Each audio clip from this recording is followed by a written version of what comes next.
दोस्तों, स्वागत है आपका आज के हमारे नए क्लास में। और आज क्लास 12 के स्टूडेंट्स के लिए हम फिजिक्स में एक और इम्पॉर्टेंट टॉपिक लेकर आ चुके हैं। इससे पिछले क्लास में हमने आपको कराया था धारावाही परिनलिका के लिए स्वप्रेरकत्व।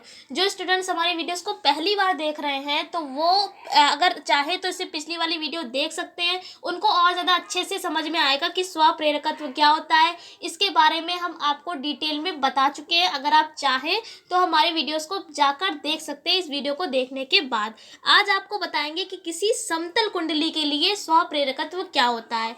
इससे पिछले क्लास में हमने आपको क्या कराया था, धारावाही परिनलिका का स्वप्रेरकत्व। लेकिन आज क्या कराएंगे, समतल वाला। वहां पर हमने एक बात आपको से कही थी उस क्लास में कि इसमें बच्चे कंफ्यूज हो जाते हैं कि दोनों में कौन सा फॉर्मूला होता है। तो आप ज़्यादा से ज़्यादा इस चीज़ को प्रैक्टिस कर लीजिए या फॉर्मूला ही याद कर लीजिए, तो आपका ये चीज़ गलत नहीं होगी कि कौन सा समतल वाला डेरिवेशन था या कौन सा धारावाही वाला था।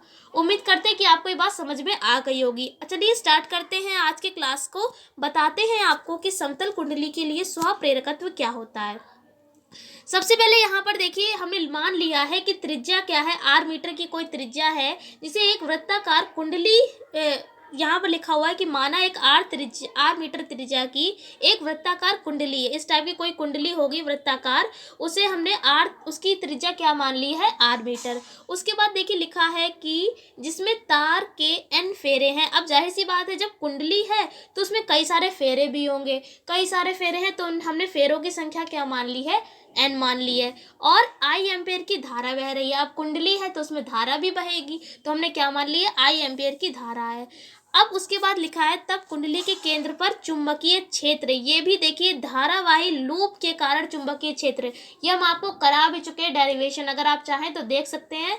हेडिंग है उसकी धारावाही परिनलिका धारावाही लूप के केंद्र पर या कुंडली के केंद्र पर चुंबकीय क्षेत्र। इस तरीके से उसका प्रूवमेंट आता है।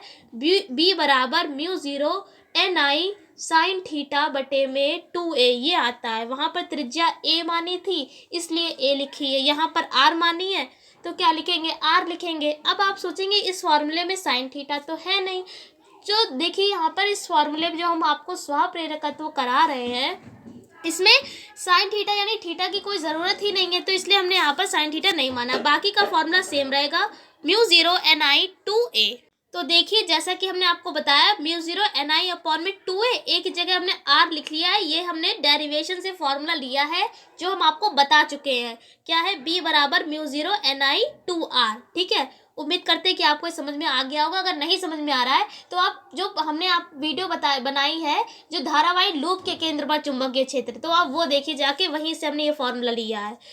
फिर उसके बाद देखिए बी निकाल लिया है। अब क्या निकालेंगे, हम फाई निकालेंगे। फाई निकालने के लिए हमने लाइन लिख दी है कि तब इस कुंडली में गुजरने वाला चुंबकीय फ्लक्स क्या होता है, फाई बराबर बी डॉट ए। अब यहाँ पर देखिए बी की वैल्यू पुट कर दी है और यहाँ पर देखिए, और एक देखिए वृत्ताकार है, वृत्त है ना, यानी कि वृत्त का क्षेत्रफल क्या होता है, पाई आर स्क्वायर। ए यहाँ पर क्या है, एरिया है ना, नहीं क्षेत्रफल।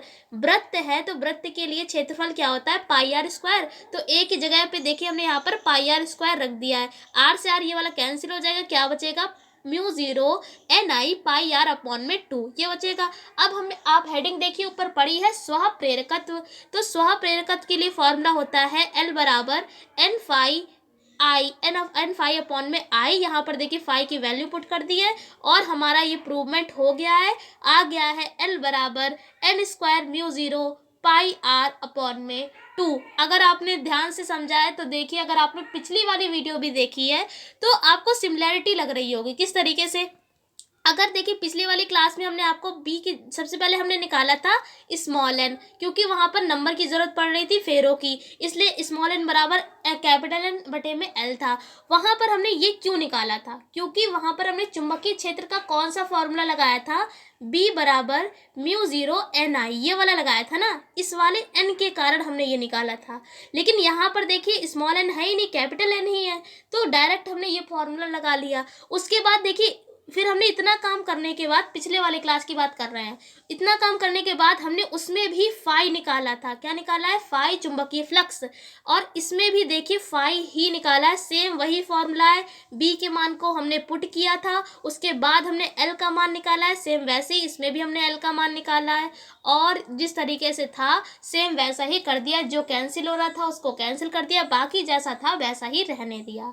उम्मीद करते हैं कि आपको सारी बातें अच्छे से समझ में आ गई होंगी।